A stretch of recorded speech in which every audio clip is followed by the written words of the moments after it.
બેસો બેસો.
ઓમ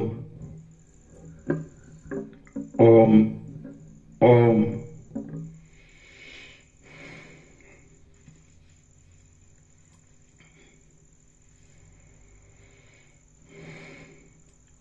परम चिदाकाश, परम ज्योति, अखंड ज्योति, महाचिदाकाश, स्वयं प्रकाश, संपूर्ण प्रकाश, पूर्ण ब्रह्म, अनंत तेजगण, अनंत चिदगण, परमाकाश, केवल अनंत शुद्ध तेजगण, परमाकाश, अखिल आत्मा, पूर्ण ब्रह्म, परमात्मा, परम चिदाकाश, परम ज्योति, अखंड ज्योति, अनंत पूर्ण परम चिदाकाश, परम शांति, स्वयं सिद्ध, स्वयं प्रकाश, स्वयं पूर्ण, स्वस्वरूप, यही सब कुछ है, इसके सिवा कुछ नहीं है। शून्यभास, अनंत कोटि, महाकल्पो है ही नहीं। महाचिदाकाश, स्वयं प्रकाश, संपूर्ण प्रकाश, महाचिदाकाश ज्योति, अनंत, अखंड, अभेद, महाचिदाकाश ज्योति, महातत्व, महासामान्य, महाचिदाकाश, स्वसंवेद्य, सहज निर्विकल्प, महाचिदाकाश, परम कैवल्य, परम शांति, परम चिदाकाश, अनंत, पूर्ण, निरपेक्ष, सत, अनंत, संपूर्ण, अपरिघ, निर्भ्रांत, निरपेक्ष, વસેટ રામ નિર્વણ ઉત્તરાર્ધ રાઉન્ડ 40મો રાઉન્ડ.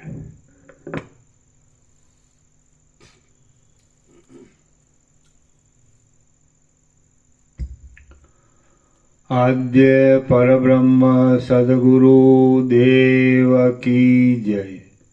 ઓમ શ્રી પરમાત્મને નમઃ. સદગ્રંથોમાં શિરોમણી શ્રી યોગવાસિષ્ઠ મહારામાયણ નિર્વાણ પ્રકરણ ઉત્તરાર્ધ સર્ગ 163મો, પેજ નંબર 1620. સર્ગ 163મો, ઇન્દ્રિયોને જીતવાના ઉપાયો. આ 163મા સર્ગમાં ઇન્દ્રિયો જીતવાના ઉપાયો, ચિદાકાશ કે જે અદ્વિતીય છે તેમાં ચિત્તનો નિરોધ અને આ શાસ્ત્રનો અભ્યાસ ઇત્યાદિ બોધ થવાના હેતુ વિશે વર્ણન આવશે. રામ બોલ્યા, હે મહારાજ, ઇન્દ્રિયોને જીત્યા વિના આ અજ્ઞાનીપણું શાંત થતું નથી. રામ બોલ્યા, હા. આ 163મા સર્ગમાં ઇન્દ્રિયો જીતવાના ઉપાયો, ચિદાકાશ કે જે અદ્વિતીય છે તેમાં ચિત્તનો નિરોધ અને આ શાસ્ત્રનો અભ્યાસ ઇત્યાદિ બોધ થવાના હેતુ વિશે વર્ણન આવશે. રામ બોલ્યા, હે મહારાજ, ઇન્દ્રિયોને જીત્યા વિના આ અજ્ઞાનીપણું શાંત થતું નથી. માટે ઇન્દ્રિયો શી રીતે જીતાય તે આપ કહો. વશિષ્ઠ બોલ્યા, જેમ બળતો દીવો પણ ટૂંકી નજરવાળા પુરુષને સૂક્ષ્મ વસ્તુ જોવામાં ઉપયોગી થતો નથી, તેમ અનેક ભોગોમાં પોતાનો ઉત્કર્ષ પ્રતિપાદન કરવામાં અને જીવનના ઉપાયરૂપ ધન મેળવવા આદિમાં આસક્ત થઈ રહેલા પુરુષને બ્રહ્મજ્ઞાનમાં શાસ્ત્ર આદિ સાધન ઉપયોગી થતા નથી. વશિષ્ઠ બોલ્યા, જેમ બળતો દીવો પણ ટૂંકી નજરવાળા પુરુષને સૂક્ષ્મ વસ્તુ જોવામાં ઉપયોગી થતો નથી, તેમ અનેક ભોગોમાં પોતાનો ઉત્કર્ષ પ્રતિપાદન કરવામાં અને જીવનના ઉપાયરૂપ ધન મેળવવા આદિમાં આસક્ત થઈ રહેલા પુરુષને બ્રહ્મજ્ઞાનમાં શાસ્ત્ર આદિ સાધન ઉપયોગી થતા નથી. વળી તેમાંથી ઇન્દ્રિયો ઉપર તે જય પણ મેળવી શકતો નથી. માટે ઇન્દ્રિયોને જીતવા માટે હું એક નિર્બાધ યુક્તિ કહું છું, તે તમે સાંભળો. કેમ કે એ યુક્તિ વડે થોડી પણ સાધન સંપત્તિ પોતાના પુરુષ પ્રયત્નના બળથી સુખથી મોક્ષ સિદ્ધિને સાધી આપે છે. પુરુષ પોતે ચિન્માત્ર છે એમ તમે સમજો. તે જ્યારે ચિત્તને અધીન થઈ જાય છે ત્યારે જીવ નામને ધારણ કરે છે. એ જીવ ચિત્તવૃત્તિ દ્વારા જે તરફ ખેંચાય છે તેમાં તે ક્ષણવારમાં આસક્ત થઈ જાય છે. પોતાના ચિત્તનો પ્રત્યાહાર કરવાનો પ્રયત્ન ચિત્તને બહિર્મુખ ન થવા દેતા અંતર્મુખ રાખવા માટે તે પ્રયત્નરૂપી તીક્ષ્ણ અંકુરના પ્રહાર વડે મદોન્મત એવા મનરૂપી હાથીને જીતી શકાયા છે. બાકી બીજા કોઈ પ્રકારે તેનો જય થતો નથી. ઇન્દ્રિયોરૂપી સેનાનું ચિત્ત જ મુખ્ય નાયક છે. તેથી ચિત્તને જીતી લેવાથી ઇન્દ્રિયો જીતાઈ જાય છે. જેમ કે પગરખા પહેરેલા પુરુષને કંટક આદિ નડતા નથી, તેથી તેને આખી પૃથ્વી ચામડાથી મઢેલી હોય તેમ જણાય છે. પોતાના જીવાત્માને હૃદયમાં બ્રહ્મની સાથે એક કરી દઈ સ્થિર થઈ રહેનાર તત્વજ્ઞ પુરુષનું મન પોતાની મેળે શરદ ઋતુના ઝાકળની પેઠે સમી જાય છે. પોતાના જીવાત્માને હૃદયમાં બ્રહ્મની સાથે એક કરી દઈ સ્થિર થઈ રહેનારા તત્વજ્ઞ પુરુષનું મન પોતાની મેળે શરદ ઋતુના ઝાકળની પેઠે સમી જાય છે. હે પ્રિય રામચંદ્રજી, જીવ ચૈતન્યને યોગ દ્વારા બ્રહ્મમાં રોકી રાખવાથી જેવું ચિત્ત શાંતિને પ્રાપ્ત થાય છે, તેવું તપ, તીર્થ, વિદ્યા અને યજ્ઞ આદિ ક્રિયાઓના સમૂહ વડે તે શાંતિ પામતું નથી. જે કાંઈ વિષય બળાત્કારથી સ્મરણ પથમાં આવે તેનો અધિષ્ઠાન ચૈતન્યમાં લય કરી દેવો, પોતાના નિશ્ચય વડે તેનું સ્મરણ જ કરી દેવું, તેનું વિસ્મરણ.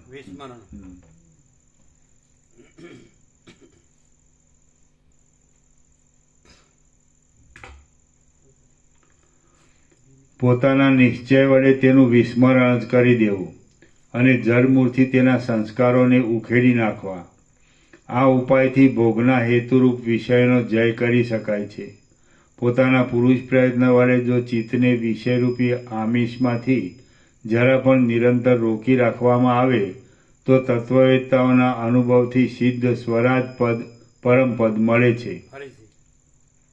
પોતાના પુરુષ પ્રયત્ન વડે જો ચિત્તને વિષયરૂપી આમિષમાંથી જરા પણ નિરંતર રોકી રાખવામાં આવે તો તત્વવેત્તાઓના અનુભવથી સિદ્ધ સ્વરાજ પદ પરમપદ મળે છે. સ્વધર્મના વ્યવહાર વડે જે કાંઈ પ્રાપ્ત થાય તે જ મને રૂચે છે, બીજું રૂચતું નથી. આવા નિશ્ચય ઉપર તમે વજ્રના જેવા દ્રઢ થઈ રહો. સ્વધર્મના વ્યવહાર વડે જે કાંઈ પ્રાપ્ત થાય તે જ મને રૂચે છે, બીજું રૂચતું નથી. આવા નિશ્ચય ઉપર તમે વજ્રના જેવા દ્રઢ થઈ રહો. નિશ્ચિત પદાર્થોમાં ઈચ્છાને ત્યજીને જે પુરુષ સમનો અને સંતોષનું સંપાદન કરી રહ્યો હોય છે તે જીતેન્દ્રિય છે. અંદર ચિદાત્મામાં રસિકતાને વિશે અને બહાર વિષય આદિમાં નિરસતાને વિશે જેનું ચિત્ત ઉદ્વેગ પામતું નથી તેનું ચિત્ત ઉપશમ પામી જાય છે.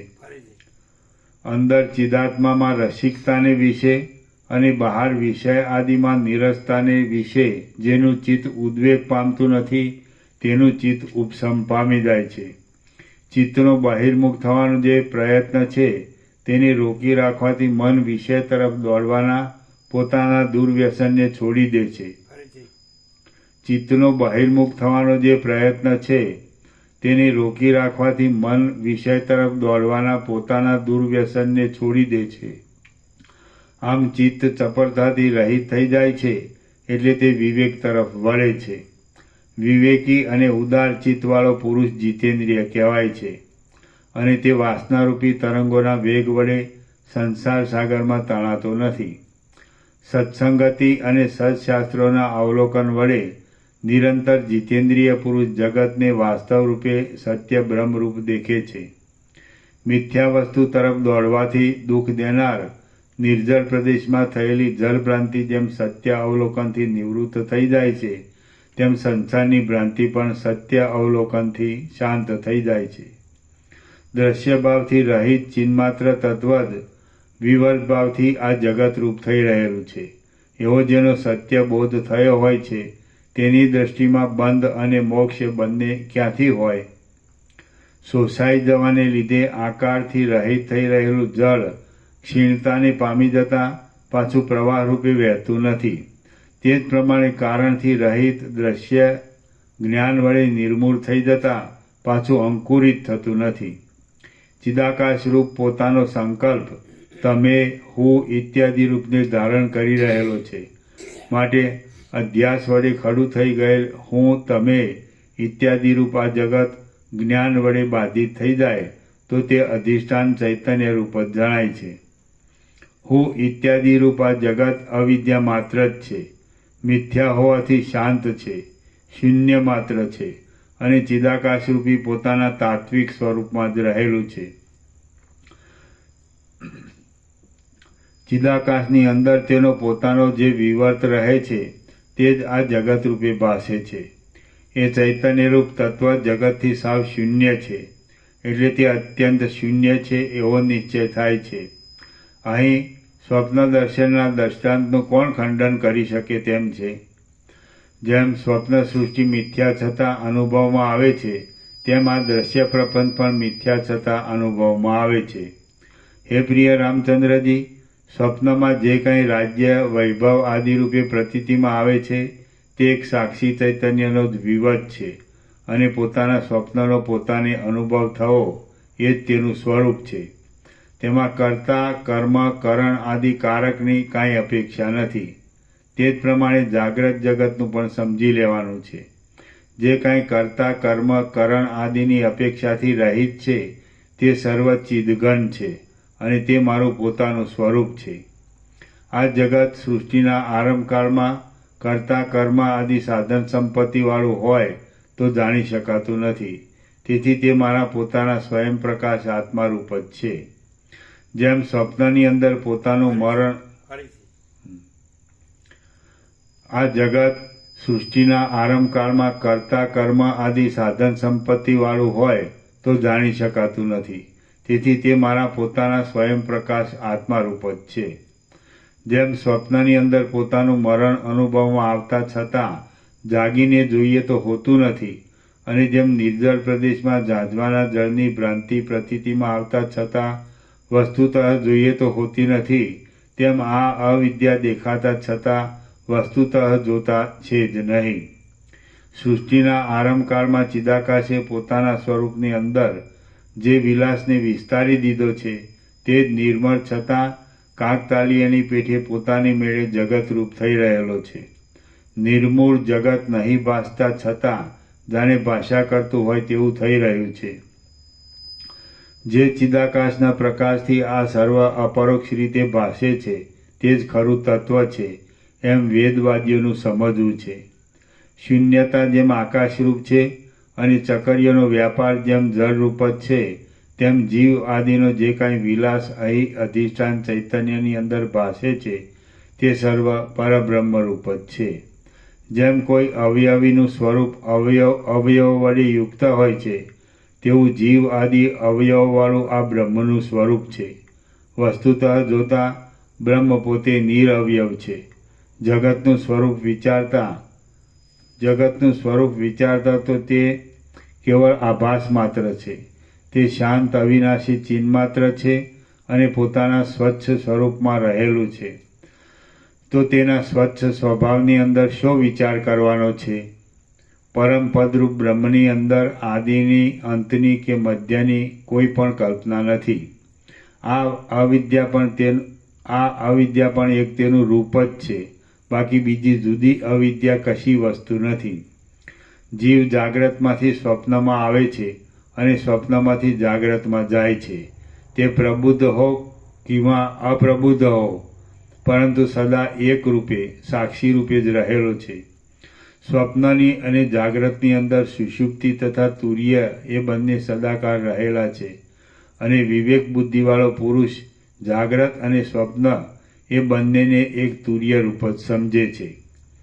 પ્રબોધવાળા પુરુષની દ્રષ્ટિમાં જાગ્રત, સ્વપ્ન અને સુષુપ્તિ એ સર્વ તુર્ય રૂપ જ છે. તેની દ્રષ્ટિમાં અવિદ્યા છે જ નહીં. તે દ્વૈત પ્રપંચમાં રહ્યા છતાં અદ્વૈત દ્રષ્ટિમાં જ રહે છે. અવિદ્યાથી રહિત થઈ ગયેલા તત્વજ્ઞ પુરુષમાં દ્વૈત, અદ્વૈત, હું, તમે અને અમુક આ પદાર્થ એવી કાંઈ કલ્પના પણ ક્યાંથી હોય, અને સાવ શૂન્ય ભાવની કલ્પના પણ કેવી હોય? દ્વૈત અદ્વૈતના પક્ષથી ઉત્પન્ન થયેલી વાક્યરચનાના વિલાસ વડે કિંવા ભ્રાંતિ વડે અવિવેકી બાળકો ક્રીડા કરે છે, પરંતુ જ્ઞાનવૃદ્ધ પ્રૌઢ પુરુષો તેને હસે છે. દ્વૈત અદ્વૈત સંબંધી વિવાદની ઈચ્છા હૃદયરૂપી આકાશની અંદર એક મંજરીના જેવી છે. તે વિના પ્રબોધરૂપ આકાશની બરાબર શુદ્ધિ થતી નથી.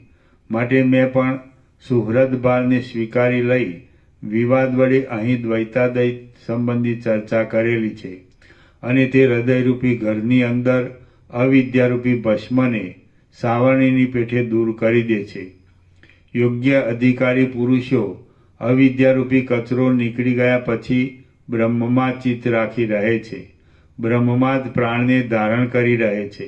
પરસ્પર બોધ કરે છે. ભગવદ્ ગુણનું વર્ણન કરે છે.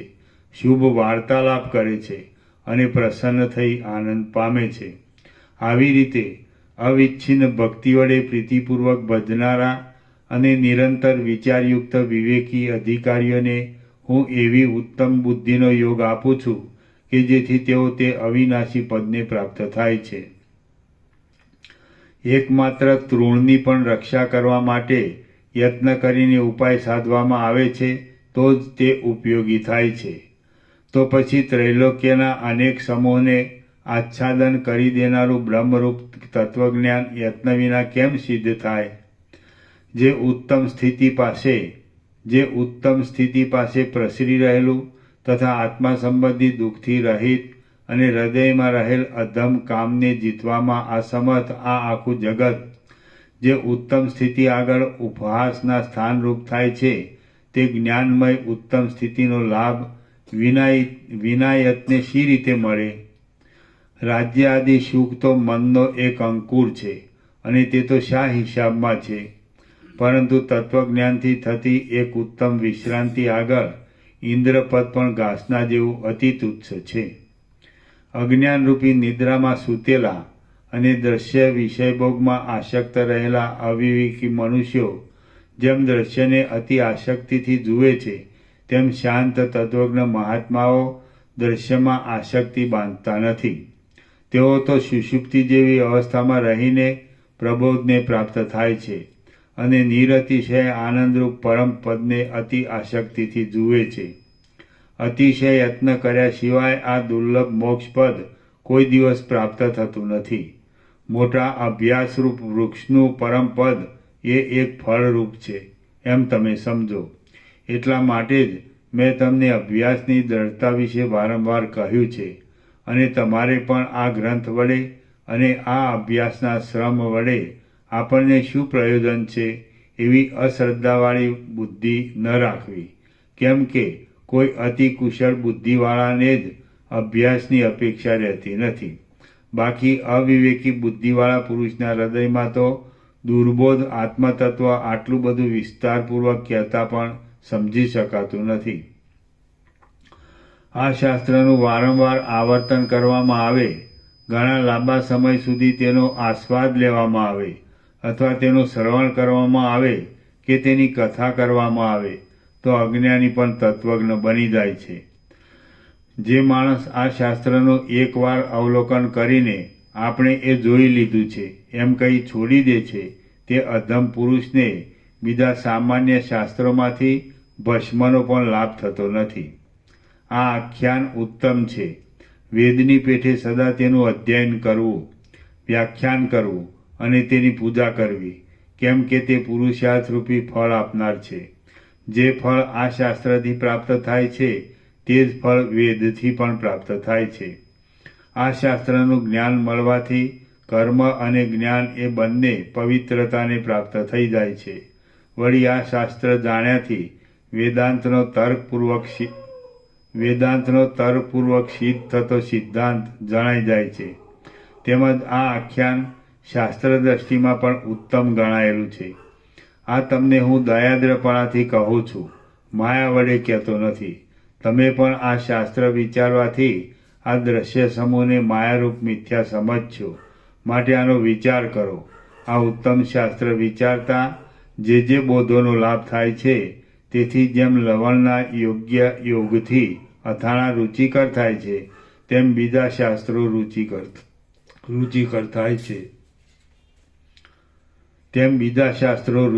થાય છે. આ આખ્યાન અનાર્ય છે એમ સમજી તેનો અનાદર કરશોમાં. ભોગોમાં જ બુદ્ધિને આસક્ત રાખી તમે આત્મહત્યા કરનારા અને વારંવાર જન્મ લેનારા થશોમાં. વળી કુત્સિત અજ્ઞાની પુરુષો જ પોતાની નજીક રહેલા જાહ્નવીના જળને છોડીને આ આપણા બાપનો કૂવો છે એવા ખોટા અભિમાનથી તેનું ખારું જળ પીવે છે. એ પ્રમાણે તમે પણ જન્મ પરંપરામાં અજ્ઞાની રહેવા માટે નિરંતર વિરુદ્ધ વિચારવાળા ન થાઓ. સર્ગ 163 સમાપ્ત. સર્ગ 164 જીવ જગત અને બ્રહ્મનું ઐક્ય. આ 164મા સર્ગમાં બ્રહ્મભાવનો આવિર્ભાવ થતાં જીવભાવ અને જગતભાવની નિવૃત્તિ થઈ જતાં જીવ જગત અને બ્રહ્મ એ સર્વના એક સરખાપણા વિશે વર્ણન કરવામાં આવશે.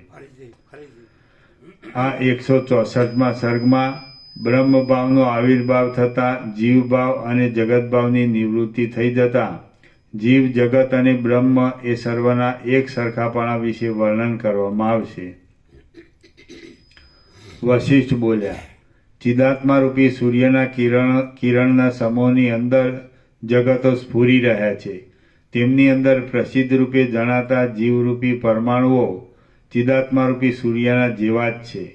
તેથી તેમનું નિરવયવપણું સિદ્ધ થાય છે. સર્વ ભેદ કરનાર ઉપાધિરૂપ વસ્તુ પરમબોધની પ્રાપ્તિ થતાં પોતાના ભ્રાંતિમય સ્વરૂપને છોડી દે છે, અથવા તો સર્વ વાક્યોનો એક બ્રહ્મમાં સમન્વય થઈ જવાથી બીજું ભેદ કરનાર કાંઈ છે જ નહીં. તત્વજ્ઞ પુરુષના વિષયરૂપ બ્રહ્મ સર્વ અવસ્થામાં ભેદ આદિરૂપ મેલથી રહિત છે અને તેમાં કોઈ દિવસ દ્વૈતરૂપી કશો પણ મેલ રહ્યો નથી. તત્વને ન સમજનાર અવિવેકી પુરુષોનો જે વિષય હોય તે તો તેઓ જ જાણે. અમે તો હું, તમે ઇત્યાદિ ભેદને જાણતા જ નથી.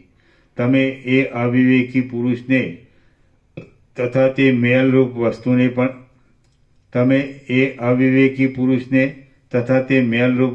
પણ જાણતા નથી. આ અમુક રૂપ છે, આ અમુક રૂપ છું, હું અમુક રૂપ. હા, અમે આવે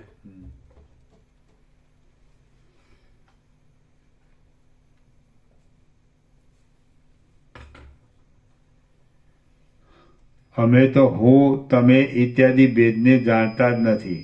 અમે એ વિવેકી પુરુષને તથા તે મેલરૂપ વસ્તુને પણ જાણતા નથી. અવિવેકી પુરુષ, અવિવેકી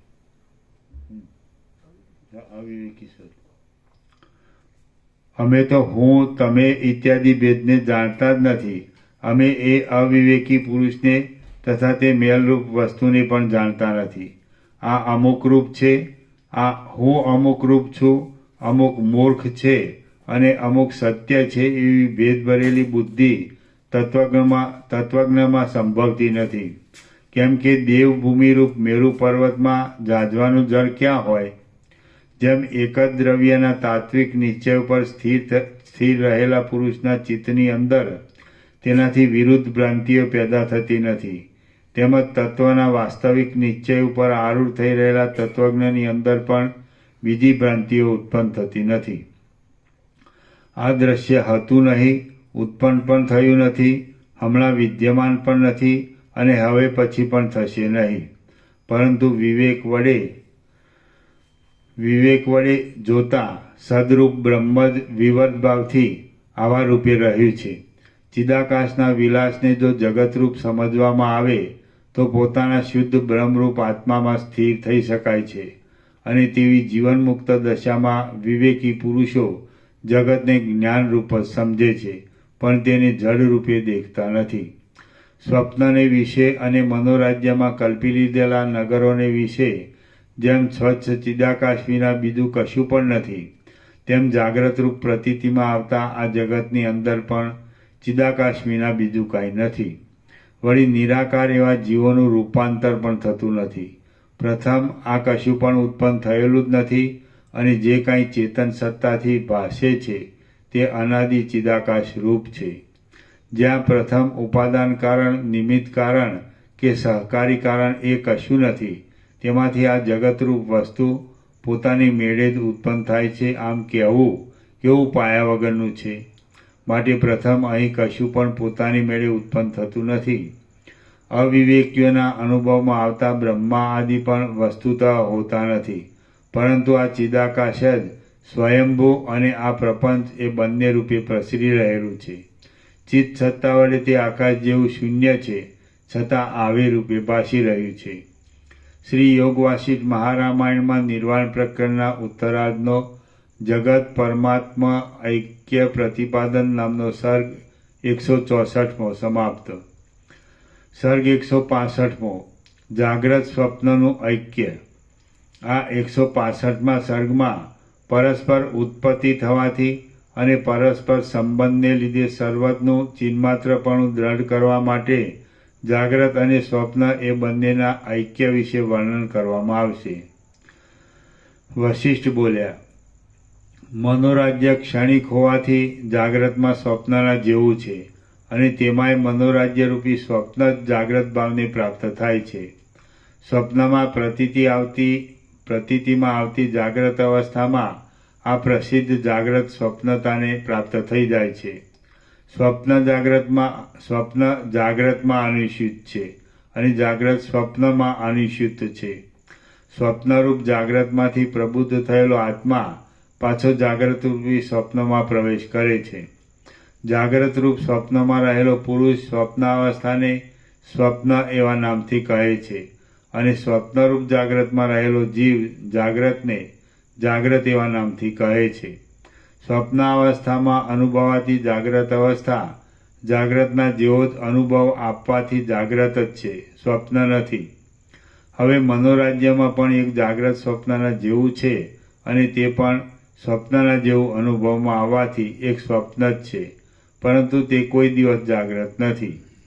નિરંતર જાગ્રત અવસ્થામાં સ્વપ્ન થોડો કાળ રહેનાર ભાસે છે અને સ્વપ્નાવસ્થામાં નિરંતર જાગ્રત થોડો કાળ રહેનાર ભાસે છે.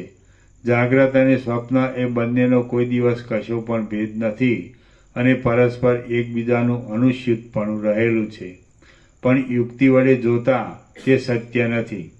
અતિ પ્રકાશ રૂપે પ્રતીતિમાં આવતું જાગ્રત રૂપી સ્વપ્ન મરણ સમયે અને જ્ઞાનનો ઉદય થવાના સમયે શમી જાય છે. વળી તે સ્વપ્ન તથા સુષુપ્તિ એ બંનેના અનુભવ કાળમાં શૂન્ય રૂપ જ રહે છે.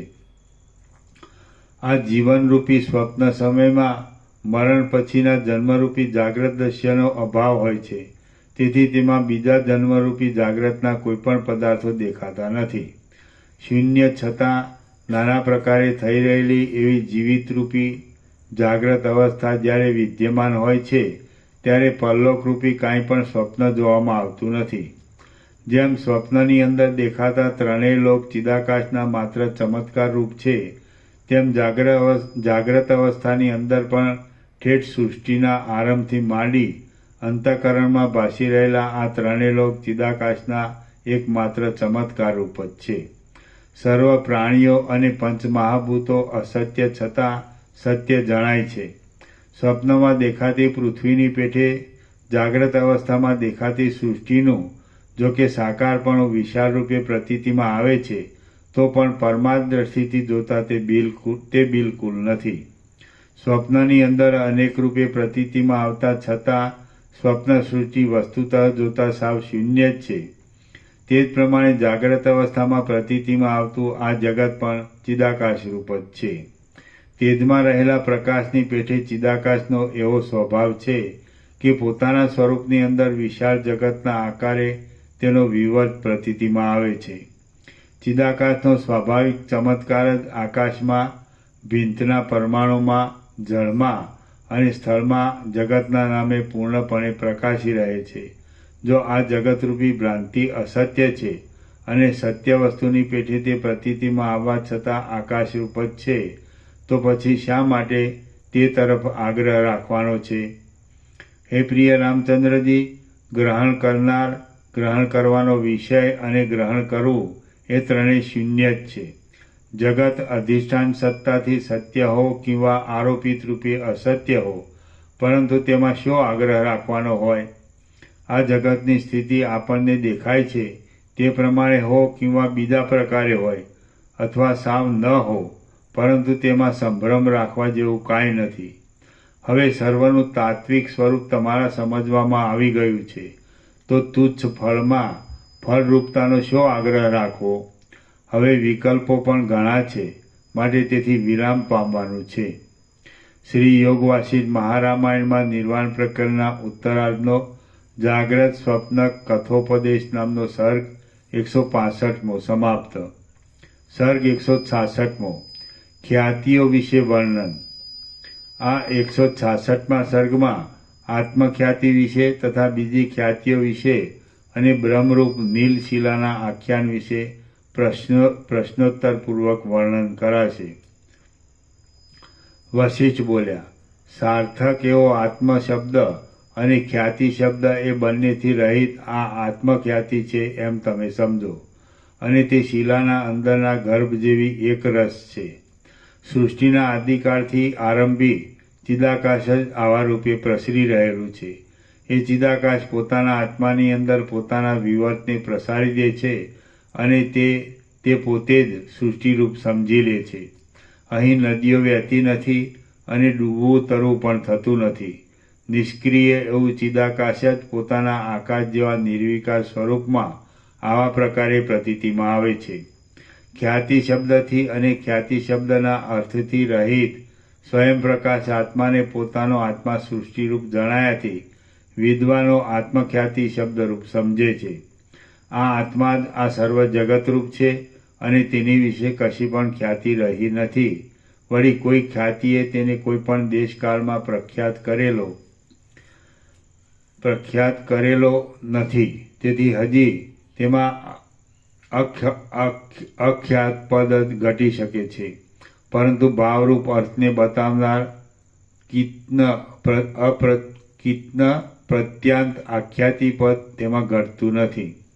પરબ્રહ્મની અંદર ખ્યાતિ અને અખ્યાતિ એ બંને પ્રકારની વાણીની યુક્તિ ખરી નથી. કેમ કે એ અદ્વિતીય વસ્તુની અંદર ખ્યાતિ કે અખ્યાતિ કેવી હોય? અખ્યાતિ, અસત્ખ્યાતિ, અન્યથા ખ્યાતિ અને બીજી આત્મખ્યાતિ એ સર્વ ચિન્માત્ર રૂપ પ્રકાશનો ચેતન સત્તા વડે પ્રતીતિમાં આવતો એક ચમત્કાર જ છે. તેમજ તેની સત્તા વડે તે અનુભવમાં આવે છે. ચિદાકાશરૂપી સૂર્યના સ્વચ્છ અગ્નિના તણખાની પેટે કલ્પી લીધેલા ચિદભાવરૂપી કિરણો જ્યાં જ્યાં જેવા પ્રકારે વિવર્ત ભાવોને પામી જાય છે, ત્યાં ત્યાં તે તેવા પ્રકારે અનુભવમાં આવે છે. આત્મખ્યાતિ, અસત્ખ્યાતિ, અખ્યાતિ અને અન્યથા ખ્યાતિ એ સર્વ આત્માનો વિવર્ત એટલે ચિદાકાશના ચમત્કાર રૂપ છે અને એ તેની વિભૂતિઓ છે. આત્મખ્યાતિ એવા નામના પદને છોડી દઈ તેનો જે મૂળ અર્થ છે તે છેવટે અનાદિ અને અનંત નિષ્પ્રપંચ બ્રહ્મની અંદર પર્યાવસાનને પ્રાપ્ત થાય છે. તે જ અહીં એક રસ રૂપે રહેલો છે અને એ મૂળ અર્થ અંતે તો અનાદિ તથા અનંત એવા નિષ્પ્રપંચ બ્રહ્મની અંદર છેવટે લય પામે છે. આ સંબંધમાં કાનને શોભા આપે એવું એક મોટું આખ્યાન તમે સાંભળો. તે દ્વૈત દ્રષ્ટિનું ખંડન કરનાર અને જ્ઞાનરૂપી સૂર્યને ઉજાસ આપનાર છે. કરોડો યોજનના પ્રમાણની એક મહાવિશાળ નિર્મળ શિલા છે અને ચારે બાજુથી શ્યામ એવું આકાશ જો ભીંતરૂપ હોય તો તે તેના જેવી કઠિન, વિશાળ અને નિર્મળ છે. તે શિલાની અંદર કોઈ પણ પ્રકારના સાંધાઓના બંધન નથી. તે ઘાટી છે, વજ્રના જેવી દ્રઢ કિંવા સ્થિર છે, અત્યંત પુષ્ટ છે, કઠિન જઠરને ધારણ કરનારી છે અને આકાશના જેવી નિર્મળ છે. અસંખ્ય કલ્પોના સમૂહ સુધી તે અવિનાશી છે. ઘાટા અંગવાળી છે, મનોહર અવયવ વડે રમણીય છે અને નિર્મળપણાથી તે આકાશરૂપ જ જણાય છે. તેની વિશિષ્ટ જાતિ કોઈના જાણવામાં આવતી નથી. વિશિષ્ટ એટલે વિજાતીય વસ્તુથી જુદી પડનારી જાતિ, જેમ કે બ્રાહ્મણ જાતિ, ક્ષત્રિય જાતિ આદિ કે જે તે વ્યક્તિને ઇતર વ્યક્તિથી જુદી પાડવામાં ઉપયોગી થાય છે. તેની વિશિષ્ટ જાતિ કોઈના જાણવામાં આવતી નથી. તેમજ કયા દેશમાં, કયા કાળમાં અને કયા પ્રકારે થઈ તે પણ કદી કોઈના જાણવામાં નથી. વળી તે દ્રઢ છે, અનંત છે, કઠિન છે, વજ્રના જેવી બળવાન તથા સ્થિર છે અને અવિનાશી છે. પંચ મહાભૂતો અને ચારે પ્રકારના પ્રાણીઓથી રહિત તેના જઠરની અંદર અનેક પદ્મના સમૂહો, શંખો, ગદાઓ તથા ચક્રો આદિ રેખારૂપે અને તેના અંગરૂપે રહ્યા છે. એ શિલાના ગર્ભની અંદર આકાશ, વાયુ, જળ, તેજ અને પૃથ્વી ઇત્યાદિ જગત હતું જ નહીં, પરંતુ તેણે પોતાની રેખાના જ એ સર્વ નામો પાડ્યા હતા અને દેહોરૂપી રેખાઓની અંદર પોતાની જીવ એવી સંજ્ઞા પાડી હતી. રામ બોલ્યા, શિલા સ્વાભાવિક રીતે જડ જ હોય છે તો તેમાં ચૈતન્ય ક્યાંથી હોય? અને જો જડ હોય તો પછી તે પોતાની રેખાના આકાશ, વાયુ આદિ નામો કેમ કલ્પી શકે? વશિષ્ઠ બોલ્યા, વિશાળ અને ઉજ્જવળ એ શિલા ચેતન પણ નથી અને જળ પણ નથી. તેની જાતિ કોણ જાણી શકે? અને તે વખતે ત્યાં બીજો કોણ હોય? રામ બોલ્યા, શિલાના ગર્ભમાં રહેલી રેખાને કોણ દેખે છે અને શી રીતે દેખે છે? એ શિલાની અંદર કોણે એ વિચિત્ર રેખાઓ આલેખી? ક્યારે આલેખી અને શી રીતે આલેખી? આપ તે મને કહો. વશિષ્ઠ બોલ્યા, એ અતિ દ્રઢ શિલા કોઈથી ભેદી શકાય કે આલેખી શકાય તેવી નથી. તેમજ તેનો કોઈ ભેદનાર કે આલેખનાર પણ નથી. આ સર્વ અપાર અને અનંત દેહવાળી એ શિલાથી વ્યાપ્ત છે. એ શિલાના ગર્ભની અંદર અનંત વૃક્ષો, પર્વતોના સમૂહો, નગરો અને ગામો અનંત રેખાઓ રૂપે રહેલા છે. તેમાં પ્રતિમાની પેઠે દેવતાઓ અને દૈત્યો સ્થૂળ અને સૂક્ષ્મ રૂપે તથા સાકાર નિરાકાર રૂપે રેખાના આકારે રહેલા છે. તેની અંદર મહાવિશાળ આકાશ નામની એક મોટી રેખા રહી છે અને તેના મધ્યમાં બીજી સૂર્ય ચંદ્ર એવા નામને ધારણ કરનારી ઉપરેખાઓ પણ રહી છે. રામ બોલ્યા, હે મહારાજ, શિલાના ઘાટા ગર્ભની અંદર રહેલી એ રેખાઓને કોણે દીઠી છે? તે કેવા પ્રકારની છે અને તે શી રીતે જોવામાં આવે? તમે તે મને કહો. વશિષ્ઠ બોલ્યા, હે રામચંદ્રજી, શિલાના ગર્ભની અંદર રહેલી એ સર્વ રેખાઓ એવા જ પ્રકારની મેં જોઈ છે. જો તમારી ઈચ્છા થતી હશે તો તમે પણ સમાધિ વડે તે જોઈ શકશો. રામ બોલ્યા, એ શિલા તે વજ્રના જેવી દ્રઢ છે અને તેને ભાંગીને તેની અંદર જોઈ શકાય તેમ નથી. છતાં તમે તેની અંદર રહેલી એ રેખાઓ શી રીતે જોઈ? વશિષ્ઠ બોલ્યા, હે રામચંદ્રજી, આ હું વશિષ્ઠ નામનો દેહધારી પણ એ શિલાના ગર્ભમાં રહેલો હોવાથી એક રેખારૂપ જ છું. તેથી ત્યાં રહી હું એ સર્વ રેખાઓના સમૂહને નિર્બાધપણે દેખું છું. બાકી બીજા પ્રકારે તે શિલાને ભાંગવાને કોણ સમર્થ થઈ શકે? હું તો એ શિલાની અંદર જ રહ્યો હતો, તેથી શિલાની અંદર રહેલા સર્વ સમૂહોને દેખતો હતો. રામ બોલ્યા, એ શિલા કઈ? તમે પોતે કોણ અને ક્યારે રહ્યા છો? આપ મને તે કહો.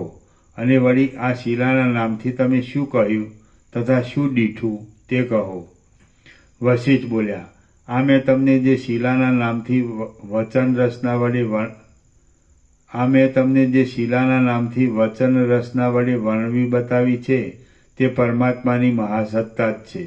બાકી કાંઈ બીજી વિશાળ શિલા નથી. પરમાત્માની મહાસત્તારૂપ શિલાના છિદ્ર રહિત ગર્ભની અંદર આપણે સર્વ એ શિલાના માસની પેઠે રહ્યા છીએ. આકાશ એ પરમાત્માની મહાસત્તારૂપ શિલાના એક અંગરૂપ છે એમ તમે સમજો. વાયુ પણ એ શિલાના અવયવરૂપ છે. ક્રિયા, શબ્દ, વાસના અને કાળની કલ્પના એ પણ એ શિલાના અંગરૂપ જ છે. પૃથ્વી, જળ, તેજ, વાયુ, આકાશ, મન, બુદ્ધિ અને અહંકાર એ સર્વ તે શિલાના એક અવયવરૂપ કહેવામાં આવે છે. આપણે સર્વ પરમાત્માની મહાસત્તારૂપી એ શિલાના માસની પેઠે તેની અંદર જ રહેલા છીએ. આપણે વસ્તુતઃ કાંઈ તેનાથી જુદા નથી, પરંતુ આપણે જુદા છીએ એમ ભ્રાંતિ વડે સમજીએ છીએ. આ એક ચિન્માત્ર તત્વરૂપી અતિ મોટી વિશાળ શિલા છે. તે વિના જો બીજું કાંઈ હોય તો ક્યાં છે અને શું છે એ તમે જ કહો. જેમ જળ તરંગ રૂપે ભાસે છે અને જેમ સ્વપ્નની અંદર પોતાનો શુદ્ધ આત્મા જ ઘટ, પટ, ખાડા ઇત્યાદિ રૂપે દેખાય છે, તેમ જાગ્રતમાં પણ શુદ્ધ આત્મા જ ઘટ, પટ, ખાડા ઇત્યાદિ આકારે જણાય છે. આ સર્વ બ્રહ્મ વડે ભરપૂર છે. ચિન્માત્ર તત્વ વડે ઘટપણે વ્યાપ્ત છે. પારમાર્થિક સત્ય તત્વ વડે એક રસ થઈ રહેલું છે અને સર્વ બ્રહ્મરૂપ હોવાથી એક રસ છે એમ વિવેકીઓ સમજે છે. આ સર્વ પ્રપંચ છિદ્રથી રહિત છે, અનાદિ છે, અનંત છે અને મધ્ય ભાગથી પણ રહિત મહાચૈતન્યરૂપી શિલાના એક ગર્ભરૂપ છે. વળી તે બ્રહ્મરૂપ આત્માએ પોતે જ પોતાની કલ્પના વડે જગત, સૃષ્ટિ, ભુવન, દ્રશ્ય ઇત્યાદિ નામોની ઘટના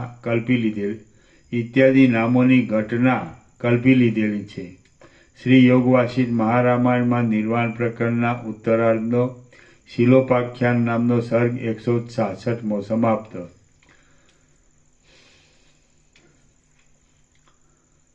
સર્ગ 167મો. ચાર ખ્યાતિનો નિષેધ અને આત્મતત્વનું નિરૂપણ. આ 167મા સર્ગમાં વિવેકી પુરુષોની દ્રષ્ટિ વડે વાદીની ચાર પ્રકારની ખ્યાતિનો નિષેધ કરી ત્રણેય અવસ્થાથી રહિત આત્મતત્વનું નિરૂપણ કરાશે. વશિષ્ઠ બોલ્યા, આત્મખ્યાતિ, અસત્ખ્યાતિ, ખ્યાતિ, અખ્યાતિ અને અન્યથા ખ્યાતિ એ સર્વ શબ્દ તથા અર્થ સંબંધી દ્રષ્ટિઓ તત્વજ્ઞ પુરુષને સસલાના શિંગડાના જેવી કેવળ મિથ્યા જ ભાસે છે. હે પ્રિય રામચંદ્રજી, નિર્વિકલ્પ ચિદાકાશની અંદર કોઈ દિવસ એ કશી પણ કલ્પના સંભવતી નથી. અનિર્દેશ્ય આત્મતત્વ રૂપે રહેલો વિવેકી પુરુષ તો ખ્યાતિ અખ્યાતિ આદિના મૂળરૂપ એવી ચિત્તની ચેષ્ટાથી રહિત થઈને સદાકાળ શાંત દશામાં જ રહે છે. આ સર્વ આત્મખ્યાતિ આદિ કલ્પનાઓ ચિન્માત્ર તત્વમાંથી જ ઉદય પામે છે અને તે શુદ્ધ ચિન્માત્ર તત્વ અતિ શુદ્ધ આકાશરૂપ જ છે. વળી સર્વ કલ્પના એ અધિષ્ઠાન ચૈતન્યમાં આરોપેલી માળા જોવામાં આવે છે. અદ્વિતીય ચિદાકાશની અંદર આ આત્મા છે અને આ ખ્યાતિ છે એવો કલ્પનાનો ભ્રમ સંભવતો નથી. માટે એ શબ્દને છોડી દઈ કેવળ પરમાર્થ પરાયણ થઈ રહો. એવા નિશ્ચય પર આવી જતા ગતિ, સ્થિરતા અને ભક્ષણ ઇત્યાદિ ક્રિયા કરનારું જગત પણ સર્વ પ્રવૃત્તિથી રહિત આકાશના જેવું નિસંકલ્પ, સ્વચ્છ અને અવિચ્છિન્ન ભાસે છે. તે નાના પ્રકારના મહાન શબ્દવાળું છે, છતાં શિલાની પેઠે મૌનને ધારણ કરી રહેલું જણાય છે. નિરંતર તે ગતિમાન છે, છતાં આકાશના જેવું અને પર્વતના જેવું અતિ સ્થિર ભાસે છે. તે નાના પ્રકારના આરંભોવાળું છે, છતાં મહાશૂન્ય છે અને નિષ્કલંક છે. પંચભૂતાત્મક છતાં તે આકાશની પેઠે શૂન્ય અને પંચભૂતથી રહિત છે. પદાર્થો વડે તે વ્યાપ્ત છે, છતાં શૂન્ય છે અને જ્ઞાન સ્વરૂપ છે. સ્વપ્નમાં દેખાતા મોટા નગરના જેવું દેખાતા છતાં તે સ્વચ્છ ચિદાકાશ રૂપ છે. સંકલ્પ નગરની પેઠે આરંભવાળું છતાં તે આરંભથી રહિત છે. આકાશ માત્ર છે, ભ્રાંતિ વડે જ પ્રતીતિમાં આવે છે અને સ્વપ્નમાં થતા સ્ત્રી સંજ્ઞા જેવું કેવળ આભાસ રૂપ છે. અનુભવમાં આવતા છતાં તે વ્યર્થ છે. પ્રતિબિંબ રૂપે દેખાતી સ્ત્રીના જેવું કેવળ પ્રતીતિ માત્ર છે અને નાના પ્રકારના અનુભવો અને રચનાઓ વડે યુક્ત છે, છતાં વસ્તુતઃ જોતા તે વસ્તુ શૂન્ય છે. રામ બોલ્યા, જાગ્રત રૂપે અને સ્વપ્ન રૂપે પ્રતીતિમાં આવતું આ દ્રશ્ય સ્મૃતિ વડે દેખાય છે એમ હું માનું છું. વિદ્યમાન ન છતાં દેખાતા પદાર્થોનું સ્મરણ થવું એ જ તેમાં કારણરૂપ જણાય છે. વશિષ્ઠ બોલ્યા, જે સર્વ પદાર્થોની સત્તા રૂપે રહેલું છે, ચિદરૂપ છે, અવિનાશી છે અને અપરિમેય છે, તે જ સત્ય તત્વ કાકતાલીયની પેઠે પોતાના વિવર્ત રૂપે પ્રતીતિમાં આવે છે. તે જ આ જગત છે એમ તમે સમજો. સર્વત્ર જળની અંદર જેમ તરંગો રહ્યા હોય છે, તેમ એ જ તત્વ પોતાના સ્વરૂપભૂત શાંત પરમાત્માની અંદર આવા રૂપે થઈ રહેલું છે. સર્વના આત્મારૂપ પરમાત્મા ચિદાકાશ રૂપ છે, મોક્ષ રૂપ છે અને જીવભાવરૂપ ઉપાધિથી રહિત છે. તેની અંદર કારણ વિના સ્વાભાવિક રીતે જ આ બધું દ્રશ્ય ભાસે છે અને તે તેના પોતાના સ્વરૂપથી જુદું નથી. જ્યારે જ્યારે ચિદાત્માની અંદર જેવું જેવું ભાન થાય છે, તેવું તેવું સર્વદા તેને ભાસે છે. જ્યાં કાંઈ પણ ભાસતું નથી, ત્યાં કોઈ સમયે તેની દ્રષ્ટિમાં કાંઈ જ નથી. આત્મા પોતે બ્રહ્મરૂપ છે. બ્રહ્મના વિવર્ત રૂપે અનેક આકારે ભાસતા પોતાના સ્વચ્છ સ્વભાવમાં તેણે પોતાના સ્વરૂપને નહીં છોડતા પંડે જ એક ચેતનપણાથી અમુક જાગ્રત છે, અમુક સ્વપ્ન છે, અમુક સુષુપ્તિ છે અને અમુક તુર્ય છે એવી સંજ્ઞાઓ કલ્પી લીધેલી છે. વળી તેણે જ બ્રહ્મ, આત્મા ઇત્યાદિ સંજ્ઞાઓ પણ કલ્પેલી છે. વસ્તુતઃ જોતા સ્વપ્ન પણ નથી, જાગ્રત પણ નથી, સુષુપ્તિ પણ નથી, તુર્ય પણ નથી અને તેથી જુદું બીજું કાંઈ પણ નથી, કિંતુ સર્વ પરમ શાંત ચિદાકાશ રૂપ છે. અથવા તો આત્મા સદા જાગ્રત હોવાથી આ સર્વ સદૈવ જાગ્રત રૂપ છે, અથવા તો સદાકાળ આ સર્વ ભ્રાંતિ માત્ર હોવાથી સ્વપ્નરૂપ છે, અથવા તો સર્વ સદાકાળ અવિદ્યારૂપી આવરણ વડે આચ્છાદિત હોવાથી સુષુપ્તિ રૂપ છે, અથવા તો સદાકાળ આ સર્વ આત્મારૂપ હોવાથી તુર્ય રૂપ છે, અથવા તો સર્વદા ત્રણેય અવસ્થાની અપ્રસિદ્ધિને લીધે તુર્ય રૂપ નથી. અમે નિર્વિકલ્પ દશાને લીધે શાંત રૂપને ધારણ કરી રહ્યા છીએ, તે આ સર્વ વાતને જાણતા નથી. ચિદાકાશ રૂપ મહાસાગરના મહાવિશાળ ઉદરની અંદર શૂન્યતારૂપી જળ રહ્યું છે અને તેમાં ફીણના જેવું કિંવા પરપોટાના જેવું આ જગત છે. ચિદાકાશના એક વિવર્તરૂપ સ્વપ્નની અંદર દેખાતી વસ્તુ સત્ય હો કિંવા અસત્ય હો, પરંતુ તે વસ્તુ જ્યારે જેવા જેવા પ્રકારે કલ્પવામાં આવે છે ત્યારે તેવા તેવા પ્રકારે તે અનુભવાય છે. તે જ પ્રમાણે જાગ્રતનું પણ સમજવું. આ એક ચિદાકાશનો વિવર્ત જ છે અને તે પોતાની કલ્પના પ્રમાણે ભાસે છે. ચિદાકાશ પોતાના શુદ્ધ સ્વરૂપમાં રહેલું છે. ચિદરૂપ સત્ય તત્વ પોતાના ચિદરૂપમાં રહેલું છે અને તે આત્મારૂપે સર્વત્ર પ્રસરી રહેલું છે. જ્ઞાન સ્વરૂપ આત્મા ચિદાકાશની એક મજ્જારૂપ છે અને તે સર્વદા આવા રૂપમાં જ રહેનાર છે. તે ઉદયને કે અસ્તને પ્રાપ્ત થતો નથી અને આ જગત એક તેના અવયવરૂપ છે. મહાપ્રલય અને સૃષ્ટિ આદિકાળના વિભાગોમાં મહાપ્રલયરૂપ રાત્રિઓની અને સૃષ્ટિરૂપી દિવસોની સ્થિતિ છે. તેઓ તે મહાપ્રલય આદિ આપણા કેશ નખ આદિની પેઠે પરમાત્માના જ અવયવરૂપ થઈ રહ્યા છે. બ્રહ્મની જગતરૂપે પ્રતીતિ થાય કે ન થાય એ વાત એક બાજુએ રહી, પરંતુ તેનું ચિદરૂપ કે માયારૂપ એ મહાચૈતન્યનો એક સ્વભાવ છે. તેથી વાયુનું ચલન જેમ વાયુથી જુદું નથી તેમ તે તેનાથી જુદું નથી. માટે જાગ્રત શું છે, સ્વપ્ન શું છે, સુષુપ્તિ શું છે, તુરીય શું છે, સ્મૃતિ શું છે અને ઈચ્છા પણ શું છે? આ સર્વ ત્યાગ કરવા યોગ્ય વિચારો તુચ્છ છે. જ્યારે અંદર રહેલું પોતાનું આત્મચૈતન્ય જ બહારના પદાર્થો રૂપે ભાસે છે, ત્યાર પછી દ્વૈત ક્યાં રહ્યું? પદાર્થોની શોભા પણ ક્યાં રહી અને સ્મૃતિ પણ ક્યાં રહી? જેમ સૂર્યનારાયણનો આકાશમાં પ્રસરી રહેલો પ્રકાશ સૂર્યથી જુદો નથી, તેમ જે કાંઈ આ દ્રશ્ય પોતાને એટલે આત્માને ભાસે છે તે એક પોતાનો જ વિવટ છે અને ભેદથી રહિત છે. તેથી તેને જુદું કહી શકાતું નથી. જો કદાચિત બહારના પદાર્થો સત્ય હોય તો હજી તેના અનુભવથી થતી વિસ્મૃતિને સૃષ્ટિના આરંભકાળથી જગતની સ્થિતિના કારણરૂપ કહી શકાય. પરંતુ પ્રથમ સૃષ્ટિના આદિકાળમાં પંચ મહાભૂતરૂપી કારણના અભાવને લીધે પ્રાણીઓનો અત્યંત અસંભવ છે. તેથી આ બહારના કોઈ પદાર્થ જ નથી. અવિવેકીઓની પ્રતીતિમાં આવતો આ જગત આદિ અને હું અહંકાર આદિ પદાર્થ અવિચાર દ્રષ્ટિ વડે જોતા દેખાય છે, પરંતુ વસ્તુતઃ જોતા જેમ સસલાને શીંગડું નથી, આકાશ વૃક્ષ નથી, વંધ્યા પુત્ર નથી અને કાળો ચંદ્રમા નથી, તેમ એ પણ કાંઈ નથી જ. હે રામચંદ્રજી, આ મોટા આકારવાળું જે જગત જોવામાં આવે છે તે સર્વ વિવેકીની દ્રષ્ટિમાં કોઈ પણ જાતનું રૂપ નથી. તે તો અખંડિત બ્રહ્મનું સ્વરૂપ છે. હે રામચંદ્રજી, એક રસ એવા ચિદાકાશની જ્ઞાનરૂપ મજ્જા નિરંતર રહ્યા છતાં જ્યારે જેવા જેવા પ્રકારે ઉદય પામે છે ત્યારે તેવા તેવા પ્રકારે ઉપચારથી વ્યવહારની અંદર તેનો ઉદય અસ્ત કલ્પી લેવામાં આવે છે. જ્યારે તે આકાશની અંદર પોતાના આભાસને મિથ્યા છતાં પૃથ્વી આદિ રૂપે સમજે છે ત્યારે તે પૃથ્વી આદિ કલ્પનાને ધારણ કરી લે છે. જન્મ આદિ વિકારથી રહિત મહાચૈતન્ય કેવળ આકાશરૂપ પોતાના વિવર્તને પૃથ્વી આદિ રૂપે વ્યવહાર કરવાથી પૃથ્વી આદિ નામો વડે કહે છે.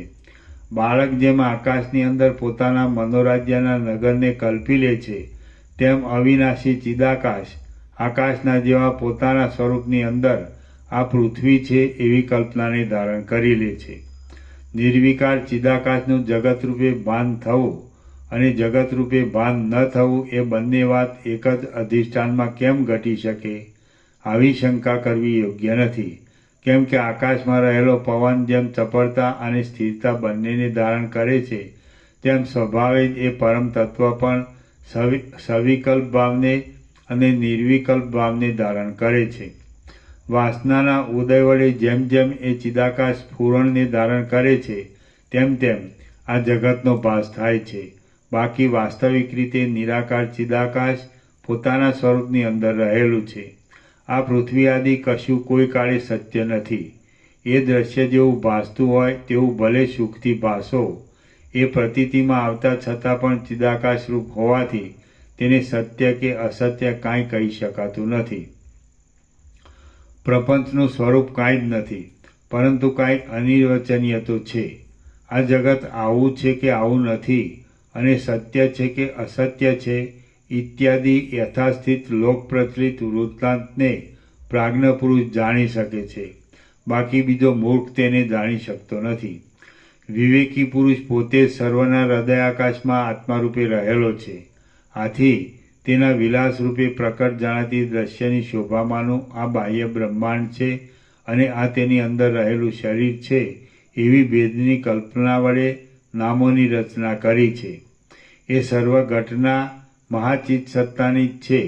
અહીં બાહ્ય શું છે, અંદર શું છે, દ્રશ્ય શું છે અને દ્રશ્યપણું શું છે, સર્વ આવા રૂપે વિદ્યમાન છતાં શાંત પરમ મંગલરૂપ બ્રહ્મમય છે. આમ સમજીને પ્રણવમાં અભેદ કલ્પના વડે તેનો લય કરી દઈને તમે શાંત થઈ રહો. વાચ્ય અને વાચકની દ્રષ્ટિ રાખ્યા વિના શાસ્ત્રાર્થનો વિચાર થતો નથી. તે વિચાર પણ તેના વિકલ્પવાળા અવયવો સહિત કરાયો હોય તો જ સિદ્ધિ આપે છે. જેમ દીવા પ્રત્યે રાત્રિએ અંધકારમાં ચાક્ષુષ પ્રત્યક્ષ જ્ઞાન થતું નથી, તેમ તેવા સમ્યક વિચાર વિના કશી પણ સિદ્ધિ થતી નથી. માટે અંદર થયા કરતી અનેક વિકલ્પોના સમૂહોથી ભરપૂર એવી સંકલ્પની કલ્પનાને યથાર્થ વિચારથી નિર્મળ થયેલી ઉત્તમ બુદ્ધિથી દૂર કરો તથા સર્વશાસ્ત્રના સારરૂપ અને મહાપુરુષાર્થરૂપ અદ્વિતીય આત્મામાં મનને નિષ્ઠાવાળું રાખો. તેમજ આ સંસારમાંથી ઉઠીને એ એક નિષ્ઠાથી ઉત્તમ મોક્ષપદને પ્રાપ્ત થાઓ. શ્રી યોગ વાસિષ્ઠ મહારામાયણમાં નિર્વાણ પ્રકરણના ઉત્તરાર્ધનો જાગ્રત સ્વપ્ન સુષુપ્તિ અભાવ પ્રતિપાદન નામનો સર્ગ 167મો સમાપ્ત. ઓમ ઓમ ઓમ. આનો નંબર 1630. પ્રસાદ આપી દો.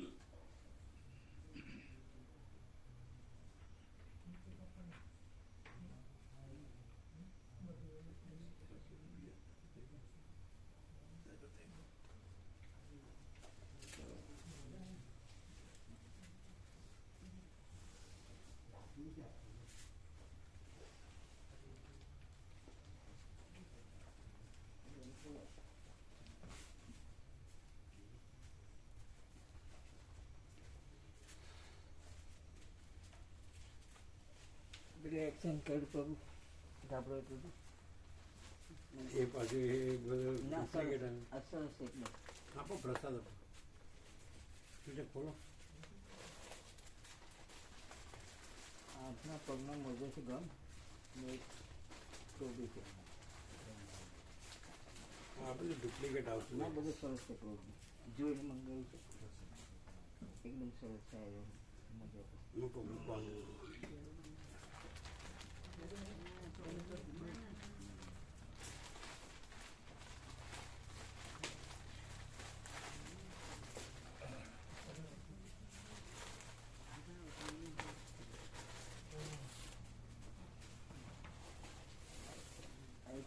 થર્મલ ફેનનો પહેરું ને વધારે ઠંડી તો કોઈ વખત સરસ છે ફૂલ સાઇઝ એટલે ગરમ છે હા કે કોટન છે? ના ગરમ છે બંધ કરો. એ બધું અહીંયા હોય જ છે, તમે કેમ લાવો? આ પ્રભુ બધું મંગાવીએ તો પ્રભુ માટે તો ભાવ થાય તો મંગાવીએ તો એ શું છે? આ ધાબળા શું બને એકદમ સરસ પણ આ તો ડુપ્લિકેટ હોય છે. ના નથી હોતું પેલું રેમોન્ડ લખ્યું હતું ને એ પેલું તો ખોટું આવી ગયેલું એમાં નહીં હતું પણ પેલા લોકો ખોટું મળ્યું પછી આ તો એકદમ ઓરિજિનલ છે એકદમ ઓરિજિનલ છે કોઈ લંબાઈ પહોળાઈ ફૂલ એકદમ 8x4 સરસ એકદમ પ્યોર વુડ છે. આ ક્યાંથી આવ્યું ક્યાંથી આ રેમન કંપની છે. એટલે પેલું રેમન્ડ ના લખેલું તે રેમન નહીં હતું પ્રભુ, એ ખોટું કરલું પેલા લોકો. મૂકી દે ઉપર પેલામાં મૂકી દે અંદર જેમાં હતું એમાં એ તો અલગ જ હતું પ્રભુ. આ અલગ છે, આ અલગ છે. આપણે એનું પેલું કવર છે ને હા ને કવરમાં મૂકી ગયા.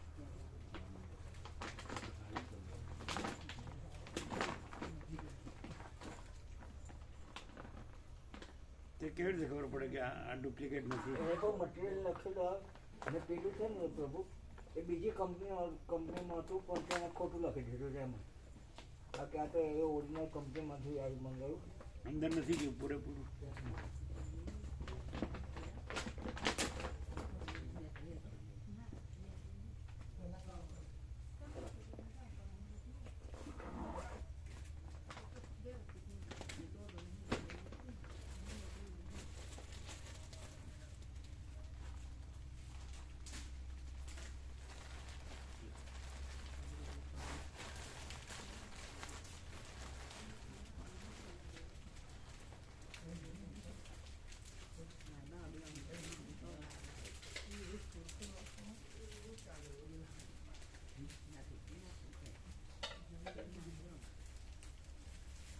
ત્યાં અંદર ચેર પર જ દેના કોને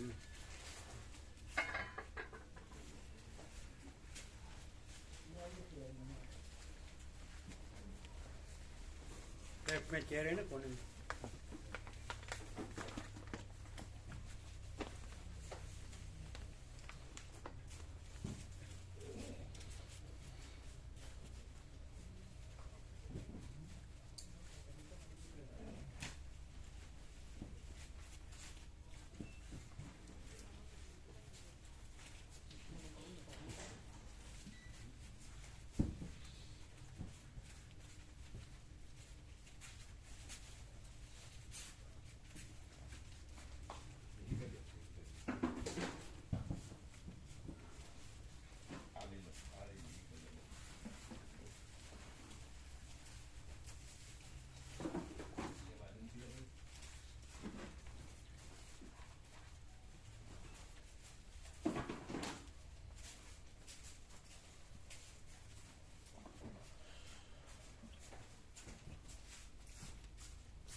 સોમવારે છો ને ઇન્દ્રપુરા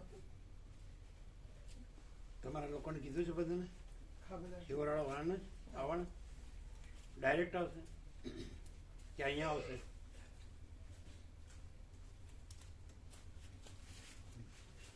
તમારે વાત નથી થઈ નહીં અરવિંદભાઈ બધાને કીધું છે અરવિંદભાઈ બધાને કીધું છે આવવાના છે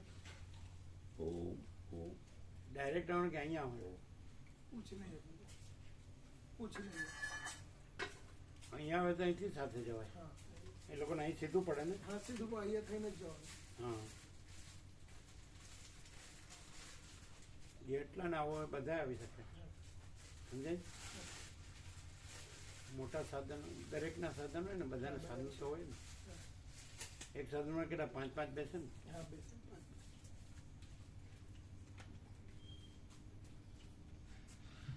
વધારે જણ ના હોય તો મોટું સાધન હોય કેમ હા હોય થાય. કયું પેલું આઈસર આવે છે ને એમ ને હા હા તો ચાલે હા એ ચાલે.